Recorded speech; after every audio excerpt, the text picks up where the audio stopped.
walking with it.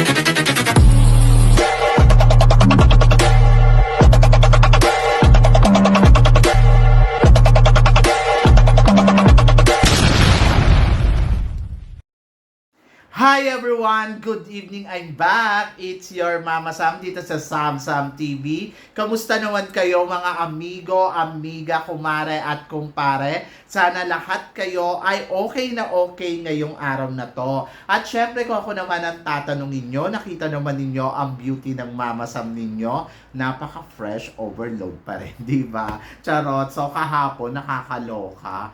As in talagang pagkatapos ko mag-live, so nagpahinga lang ako konti, tapos wala na, tuloy-tuloy na yung tulog ko. Nagising ako, alas 5 na ng umaga, nakakawindang. Pero ayun, nakapagpahinga naman ako at nakatulog naman ako na maayos. Kasi talagang, yun nandito kasi si Rona, as in talagang syempre puro gala kami, kulang kami sa tulog. Pero ayun, kahapon talagang ramdam ko talaga, di ba, knockout ako, para akong sinuntok, charot. Anyway, masaya ako kasi syempre, nakapagpahinga yung katawan natin ng maaga, pero sa kabilang banda, nalulungkot naman ako kasi syempre, umuwi na si Rona. Mas gusto ko na lang yung, yung lagi siya nandirito. Kasi syempre, parang ate-ate mo na yan, parang kapatid mo na, kumbaga parang masaya yung puso ko na bumibisita siya dito. At syempre, masaya din ako kasi nakabalik naman siya ng maayos at salamat sa Diyos, di ba? Tapos ayun nga, kanina natatawa ko kay PE teacher. Sabi niya sa akin, kumain ka ng hotdog. Akala ko kung anong hotdog ang ino-offer niya sa akin. Akala ko hotdog niya. Charot, hindi pala. Hotdog pala na binili niya sa labas. Sabi niya kasi, pakakainin kita ng hotdog ko. Sabi gano'n. Nakakaloka ako. Sabi ko, cheese dog ba yan? Sabi niya, oo naman. At jumbo daw. So ako naman, parang kung ano-ano tumatakbo sa utak ko. Sabi ko, kakaloka naman to. Tapos, ayun. Binilan niya ako ng hotdog kanina. So, natuwa ako. Siyempre, ganun talaga eh. Galing sa kanya eh. So, dapat matuwa ka. Charot! So, yun. So, landi ko. Ang haba ng hair ko. Pagdating talaga sa kanya, humahaba talaga yung hair ko. Hindi ko alam kung bakit. Nakakaloka. But, happy ako kasi nga tulad na sinabi ko, bonding moment namin kasi yung kumain. So, masaya yon. Araw-araw nakakasama ko siya sa kainan. Charot! At eto nga, syempre kahapon, naloka tayo sa ganap dito sa supranational kung saan naganap na ang preliminary competition ng mga kandidata. Diyos ko, nawindang ako sa kabugan talaga ng mga girls. Sobrang panalo. Panalo talaga yung Team Asia. Sabing gano'n, sino sa tingin ko daw ang makakapasok at sino daw may El Tocuyo. Philippines, possible ba talagang makarating sa top 5? O possible bang ma-El Tocuyo? Diyos ko, nakakaloka yung mga tanong. Parang nagdududa pa sila sa ipinakitang performance ni Philippines. Ako para sa akin, si Alethea, maganda yung performance na ipinakita niya yesterday doon sa supranational.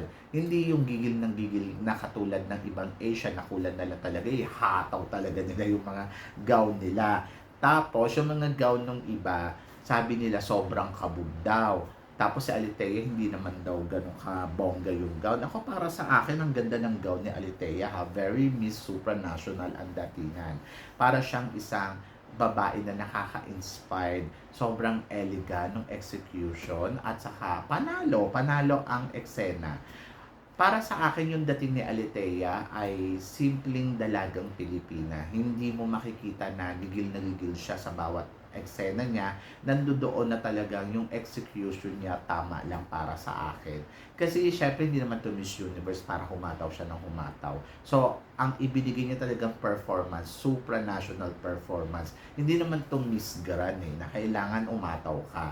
Ngayon, ang akin, ito yung ipinaghandaan niya. So, bahala ng hurado kung gugustuhin yun o hindi. Ngayon, kung maliligwak siya, wala tayong magagawa.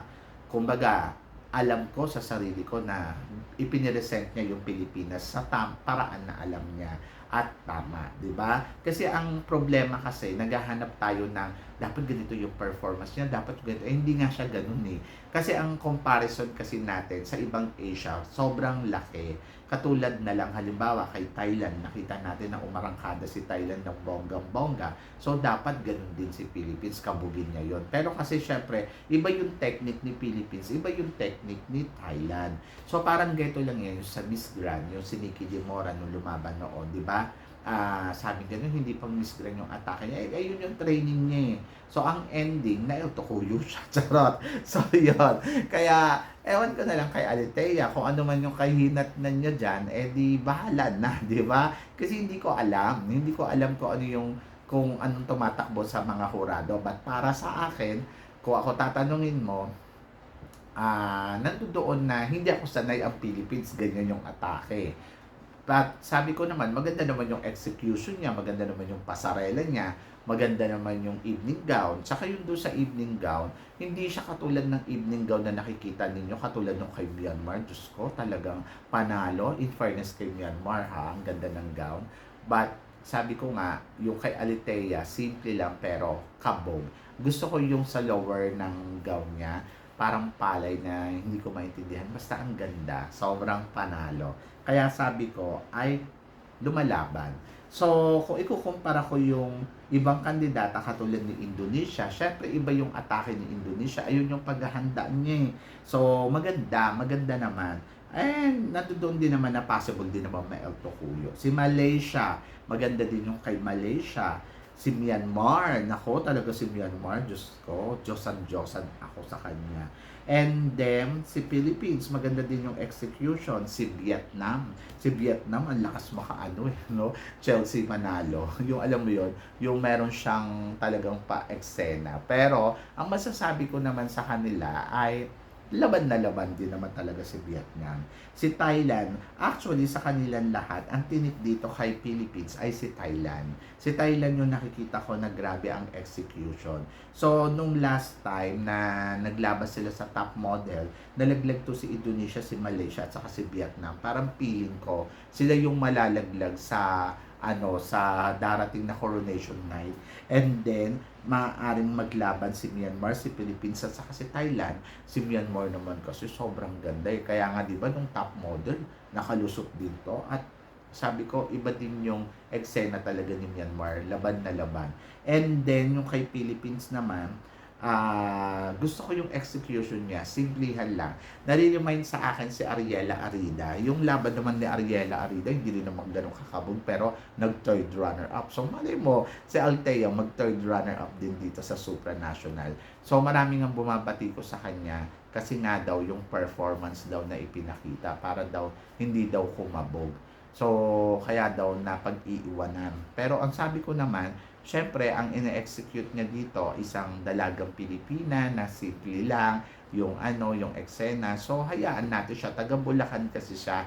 Kaya, ang laban na ginagawa niya dito, yung paraan na alam niya. Maganda si Alitea, sa totoo lang, ang ganda ng makeup niya yesterday, ang ganda ng ayos ng buhok, tama lang, simplihan. And then, ayun talaga yung ipinapakita niya talaga dito sa laban na to, yung maging isang true Filipina beauty, di ba? World class beauty ang ganap niya. Stunning. Pero kasi syempre, namamangha kasi kayo doon sa mga pang Miss Grand na atake katulad ni Myanmar na talagang kulang na ng Diyos ko. Pero in fairness, ang ganda ng gown. Si Thailand, isa sa mga nakikita kong best performance talaga. So sa Asia, sila yung nakikita ko. Pero si Japan, parang feeling ko medyo delikado si Japan dito. Tapos, si Malaysia, parang truly Asia. So, yun. Naloka ako sa drama ni Malaysia. Pero, isa din to sa mga kabog. Si India, kamusta naman si India? Si India, front runner to eh. Maaaring yes, pumalo to. Kasi, syempre, ang gudo-gudo ni India. Pero, pwede ding wala sa eksena, di ba? So, ako para sa akin, ang hirap kasi ngayon ng supranational kasi ang daming magagaling. Pero isa lang sa mga front runner ang nakita ko. Kasi si Philippines, hindi ko siya makonsider na front runner talaga. I consider her dark horse candidates na, alam mo yon, iba yung laro niya, iba yung laban niya.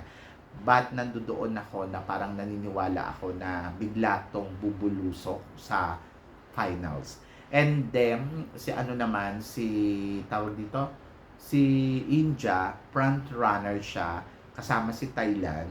Si Thailand talaga laban na laban eh. But mas nausugan pa ni Thailand ang performance ni India. Beauty lang talaga ay pinakita dito ni India, pero si Thailand talaga performance level, di ba? So ako para sa akin, mas malaki yung chance ang manalo ni Thailand more than kay India dito sa competition na to. So abangan natin kung sino ang kakabog, sino ang manlalamon at sino ang maiiwanan sa eksena. So basta ako, lahat sila ay talaga namang masasabi ko winner.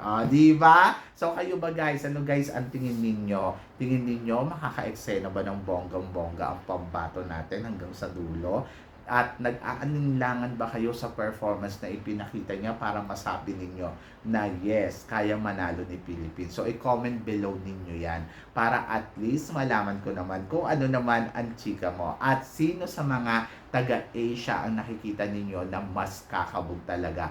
Ito ba si Thailand, si Indonesia, si Myanmar, si Malaysia, or si Philippines? So, guys, i-comment ninyo lahat yan. So, yun. So, syempre maraming salamat sa inyong lahat sa suporta at pagmamahal na binibigay ninyo dito sa channel ko. At sa mga hindi pa po nakaka-subscribe dyan, please don't forget to click like and subscribe my channel at i-click nyo na rin po ang notification bell para lagi kayong updated syempre sa aking mga chika. Sabi ng ganon, always keep smiling and always think positive.